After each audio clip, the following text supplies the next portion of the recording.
Centro Educacional Adonai, Colégio Malé, turminha 401. Sejam bem-vindos na nossa aulinha de História, conteúdo novo. Prestem bastante atenção. Página 101. Os primeiros anos de domínio português. Vamos lá?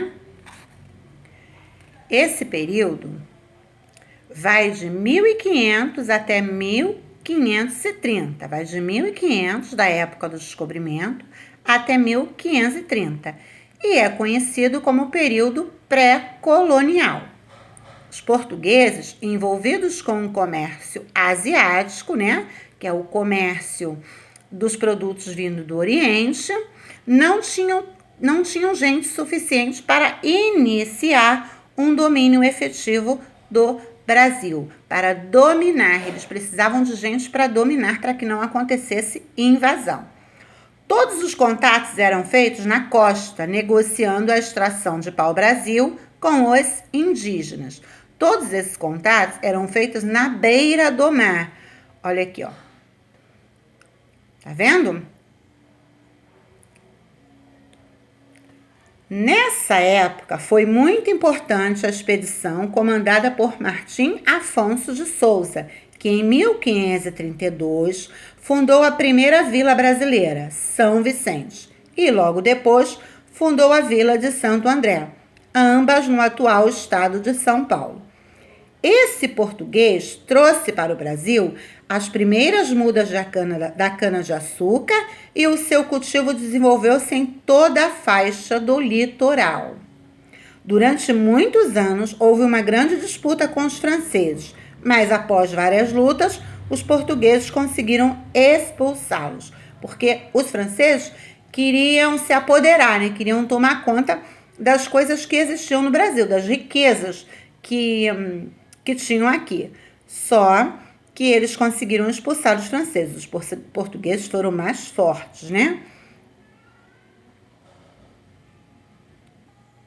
Lembra das expedições que nós estudamos no conteúdo anterior? Então, essas expedições foram criadas justamente para isso, para ajudar no desenvolvimento, para ajudar no combate às invasões, para fundar vilas, para trazer pessoas para morar no Brasil, porque assim ficava mais fácil tomar conta do espaço, né, contra a invasão. Aqui na página 103, fala do período colonial. Então, vamos ver como é que foi isso. O período colonial começa em 1530, quando Portugal toma posse do Brasil. Antes, Portugal não tomou posse. Antes, Portugal enviou pessoas, tentou controlar, mas aqui ele de verdade tomou posse. E esse período, que é o período colonial, se estendeu até 1822, quando é proclamada a independência do Brasil. Só terminou o período colonial quando aconteceu a independência do Brasil. Esse longo período é caracterizado, quer dizer, apresenta, né, muitas lutas entre os europeus e indígenas, tá?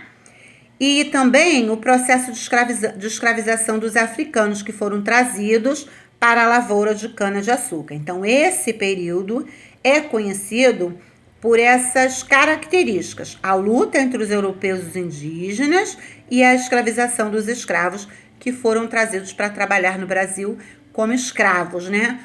Trabalhados de graça. A valorização da produção açucareira aumentava a procura por escravos. Por quê? Porque nessa produção tinha que ter gente para trabalhar. Então, o que aconteceu? As pessoas começaram a procurar para os escravos por volta do século XVI. O açúcar era considerado artigo de luxo na Europa e vendido por gramas nas farmácias, que eram as antigas boticas. Farmácias antigamente chamavam-se boticas. Então, para produzir uma quantidade maior de açúcar e ganhar mais dinheiro, eles começaram a escravizar os africanos que vinham de lá da África, né? Ficaram conhecidos como os escravos. A cultura da cana-de-açúcar foi responsável pelo povoamento do litoral brasileiro e pela fixação dos colonos na terra. Por quê? Porque aí, como tinha que produzir bastante açúcar para ganhar dinheiro, eles começaram a fixar moradia no Brasil. No período colonial, muitas cidades foram fundadas, crescendo posteriormente, crescendo depois, graças à compra e à venda da produção local. A cidade foi criada, mas ela só cresceu graças à compra e à venda dos produtos que tinham no Brasil. Desses recursos, os principais produtos que geraram esse crescimento foi a cana-de-açúcar, o gado, o ouro e o café. O gado é a criação de animais, tá, gente? De bovinos. E o ouro e o café. O período colonial foi mais extenso, foi o mais extenso da nossa história, e foi nele que muitas revoltas aconteceram pela insatisfação com o domínio português e a cobrança de impostos. Por isso, as pessoas começaram a se revoltar.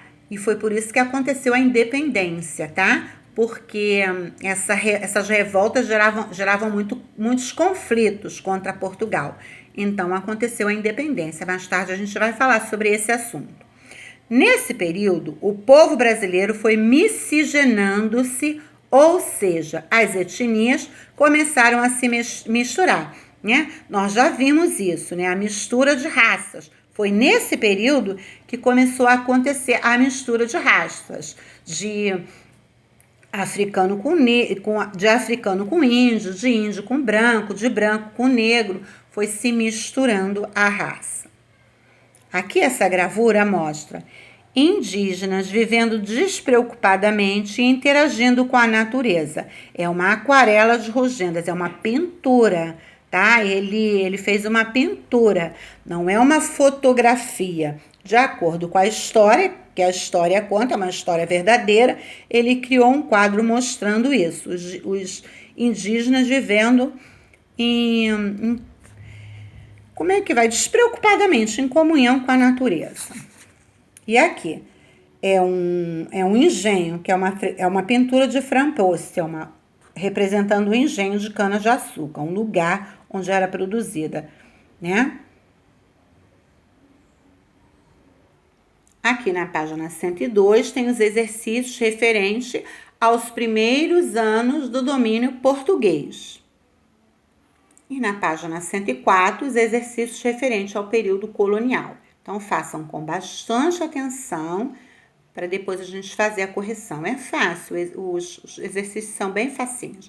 É só consultar o texto. E aí, minha turminha 401 do meu coração, um grande beijo. Fiquem na paz. Fui!